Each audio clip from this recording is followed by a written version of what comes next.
Keo Kalani Kupu Pai Kalani Nui Maele from Kealakekua, Kona, Hawaii. I am born and raised in this Mokuaina we call Moko o Keawe, the house of Keawe, the first rulers, one of the first rulers here on the Big Island. I'm speaking to our people everywhere in reference to being awakened to our indigenous self, our cultural self, our heritage self of who we are and what our kuleana is of being responsible because who we are, the caretakers of these lands, Hawaii, where we are born from. For me, my awakening came 40 years ago at 23 years old on the island of Kaho'olawe, an island that they were bombing. It was my first awareness into Aloha, how to love the land, how to care for the land. It came in a time when everyone else were being good Americans, and we were reverting back to becoming good Hawaiians, good Kanakas, stewards of our own lands, to erase the indoctrination that was put in our minds, to become consciously aware of how important it is for us to protect our homelands, our waters, our oceans, our right to gather, to fish, from the mountains to the ocean, as indigenous people. This is a time in my life, being awakening after 40 years of struggling and fighting to regain our language, to regain our practices, and still yet to today, still fighting, slowly being taken away from us, the right to gather, the right to go into the mountains, the right to go to the ocean, to fish, to panopihi, to pick vana, hoki, all our sustenance is being stolen from us. The more increase of the population that comes here, little do they know that the less we have, the less lands that we have to live on. Our children are forced to leave these places because of the high prices of living today. We cannot even afford to buy a home at low income, medium range of $500,000 a home. We cannot afford to live in our own homelands. I think the hurt that our people have suffered, the imprisonment of our people, the drugs, the alcohol, the unhealthiness of our lifestyle by our lands being taken from us is a catastrophe. It's catastrophic upon our people. What is a connection that you feel like with World Peace and Prayer Day and all the people who have come here? What is that which unites all of us? What is a struggle that we're all facing that brings us together as one? You know, the thing about this is, as indigenous people, like for me, myself, as a Kanaka, we get Vakea, Sky Father, Ho'okokolani, Star Mother, Papahanao Moku, our Mother Earth. It's our Tutu Lady. We see our Tutu Lady as our grandmother, something that we are born and raised to protect, not something that we utilize, abuse, prostitute, and exploit. We don't take from her, we give back to her. Kanakas call that Aloha Aina o yo i'o. Love the land with all your heart, sincerely, because the land is you. You belong to the land don't belong to you. That's what our tutus taught us, that we are one with them. We are one with the Aina. The water is our rights, the viola is our rights to protect. What I see between us and the indigenous people is that we all believe in the same thing. We all know that Mother Earth is not a commodity. Mother Earth is a necessity. Water is a necessity. It's not a commodity. But what happens is we get put into a category where they start exploiting our lands, exploiting our waters, exploiting our culture, prostituting our culture. In the hotels down the road, they're selling our hula, selling our culture for money, and in essence, stealing from the people who practice it. We become a historical thing. We become a thing in the past, a history, when actually we're still here living today, breathing today, practicing today. what we've done for thousands and thousands of years. The World Peace and Prayer gathering this weekend with Arvo Looking Horse and a lot of our relations from Standing Rock who came over. We all share the same vision of taking care of Mother Earth, taking care of the water, the most important God-given gift to us. Could you tell us a little bit about your journey to Kaho'olawe, and what is Kaho'olawe, and how were you involved with that? The island of Kaho'olawe was an island that they were bombing for years and years back in the 70s. And I got involved because I was asked to go, one of the 7 guys, after 2 of our brothers disappeared. Kaho'olawe is a small island on the outside of Maui and Molokai and Lanai. I was asked as one of the 7 guys to go after 2 of our brothers disappeared. They say disappeared at sea, but we know that they got wrong things were done to them, and we know that. We got phone calls, we got confirmation that they never ended up where they're supposed to be. So in essence, we went anyway, knowing that they were bombing the island, knowing that we could have died on the island. It was a fear in me at first to think that I was going to an island where bombs were being dropped, that bombs are still on the island, in the ocean, in the water.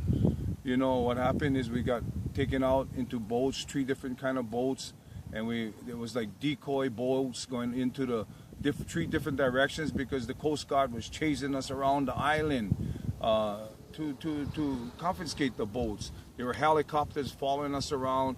So we had to be dropped off at sea in the middle of the 200, 300 yards out in the middle of the ocean, 2 o'clock in the morning when it's pitch dark, after trying to avoid being incarcerated by the military and the Coast Guard. And after landing on the island, it was like bombs everywhere. Everywhere you looked, in the water, on the ocean, on the land, there was nothing but bombs, unexploded ordnance all over the island. And our thing was to go there to put our presence on the island, our human bodies, to stop the bombing, stop the desecration of our aina, Kaho'olawe. To me, it was a catalyst, the beginning of the awakening into how precious all of our lands are. If you can take care of the worst, which was Kaho'olawe, where there was bombing, to the best we have now throughout the islands. So Kaho'olawe was an awakening for me into re-establishment of the conscious awareness into taking care of the land, taking care of our heritage, learning our language, learning who we are as indigenous people of our own lands. You know, and after Kaho'olawe, we were taught to go back home and spread this amongst our people, amongst our children. Aloha. At that time, Aloha was just freshly being said, but Aloha is not just a word, it's a way of life. It's a necessity of life, of how you care for the land, to feed yourself. What you grow, what you put into the land is what you put into you.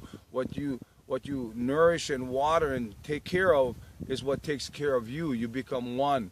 The land, like I said, don't belong to you. We belong to the land. And after Kaho'olawe, we came home here to Kukailemoko village on the west side of the Big Island, where there was putting fence inside of the ocean to claim in the waters, 100 foot out into the ocean, barbed wire fences underneath the water, claiming that they could own it. So what we did is we occupied the lands. We stopped them from building the hotels on the land. Of course, they built $1 million homes way inside, but we pushed them back off of the ocean where they tried to claim. So that was Kukailemoko village, fighting for the rights to protect our rights to the ocean area in 78, you know. And after that, I was one of the guys that went to Hilo Airport protest to stop the condemned Hawaiian homelands and moved all the Hawaiians out of their Hawaiian homelands and started building an airport illegally. So we went there in 1978 to occupy the airport and stop, to have them correct the wrong that they did by recompensating the Hawaiians that they kicked off of the land.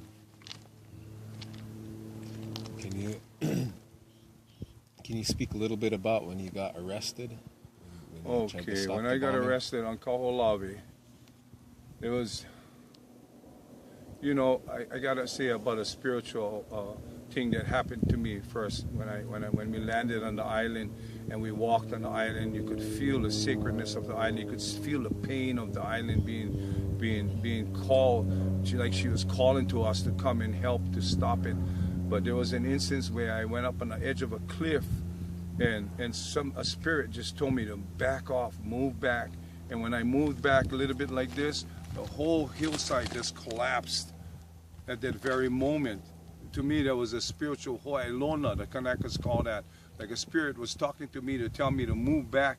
And as I moved back, the rock fell off of the cliff down the hill. And like, we're in the dark walking around, you know. So I truly believe Akua was with me, watching over me, trying to help me. But after, when we got arrested, we were taken into the helicopters. Mind you, two of our brothers just got, for me, assassinated. Two of our brothers got taken out for trying to stop the bombing of Kaho'olawe. So in my mind and in everybody else's mind, we were like, we could, my thought was they were going to push me off the helicopter. When the Marines arrested us and took us on the helicopter, it took us in the process from going from Kaho'olawe to the island of Oahu, Kaneohe.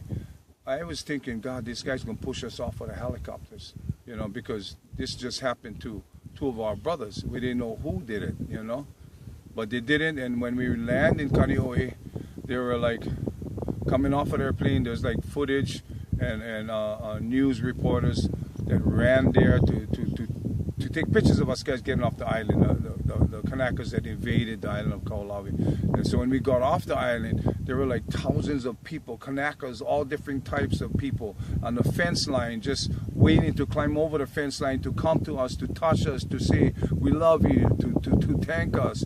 And then this one kupuna lady, I could see her trying to reach over, and when I reached the fence, she told me, boy, thank you so much for finally somebody standing up. I can maki in peace. I can maki in peace to know that somebody's standing up for our rights as Kanakas, you know? And that touched my heart right there, that reassured me that I was doing something pono, I was doing something good, that it wasn't wrong what I was doing. And Kaho'olawe brought an awareness to me, and you know, they're still bombing the island of Mokuokeawe, the big island. Today, 40 years later, we stopped the bombing on Kaho'olawe, but they're still bombing our island on Mokuokeawe in Po'akuloa. Massive bombs still landing every single day, 40 years later. That needs to be stopped. Depleted uranium is just massively all over this island that we're suffering from. You know, in the air, in the winds, in the soil, in the water, being contaminated. They're dropping rosol, poison to poison rats. And our indigenous creatures, our io, our pueo, they all eat the rats. And that's, and our nene geese, they're all being poisoned by eating the creatures that they poison. And it goes into the water system. And the animals, the pigs that our hunters get is getting poisoned. The sheep that our hunters eat is getting poisoned. So, you know, it's like an ongoing battle, ongoing struggle. It's not porno. It's not porno.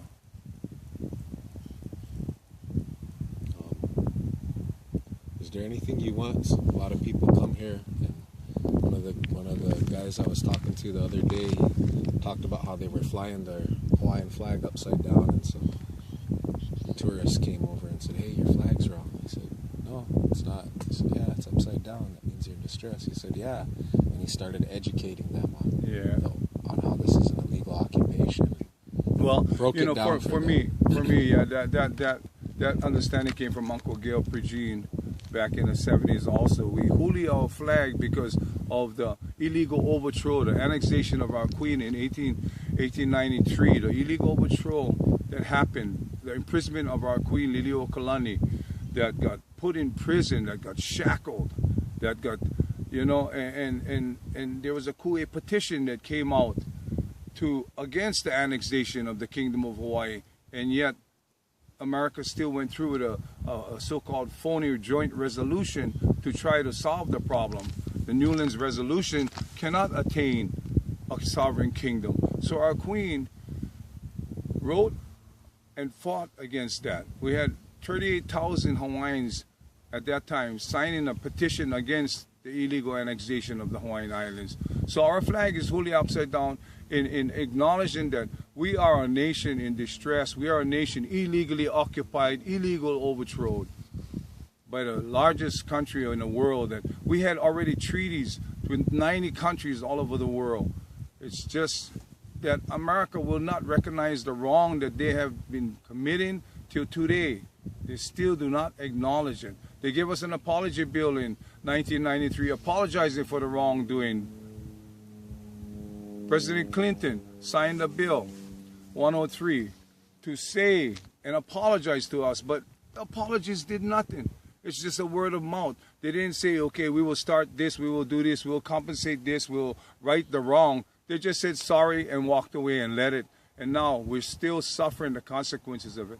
So yeah, the illegal overthrow, our high Hawaii upside down, is acknowledging that our nation is in distress. We're being occupied by the largest nation in the world, illegally occupied.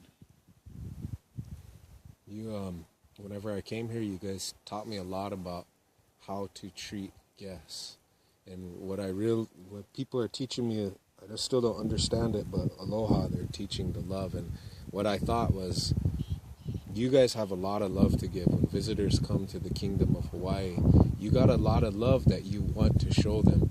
But in order for you guys to give that love out, they need to understand your guys' truth and love you back, so that there can be that respectful relationship and love can go out. So is there anything that you want people to know?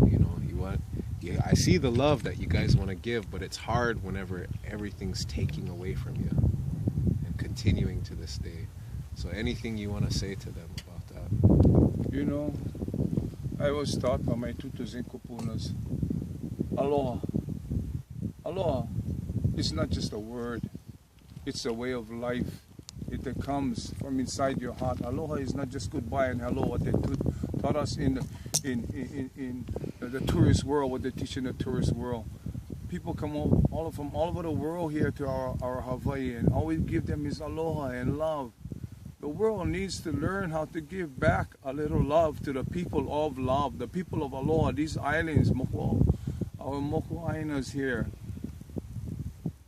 Tourists keep coming here and keep taking and taking and taking, and they keep moving here by the droves. And little do they know that when they move here, we're becoming aliens in our homelands. We can't even afford to live here anymore. Our children are moving away.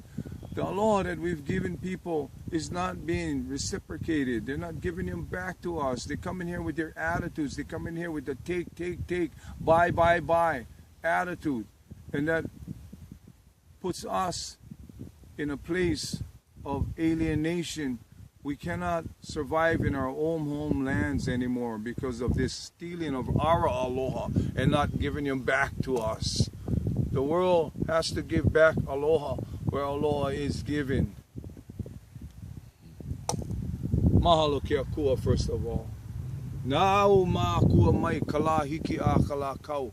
I call my kupunas and my elders from the rising of the sun to the setting of the sun. Mai ka ho'oku okalani, from the zenith where our star mother comes from, to the horizon where the sun sets. Mahalo ke akua. Aloha.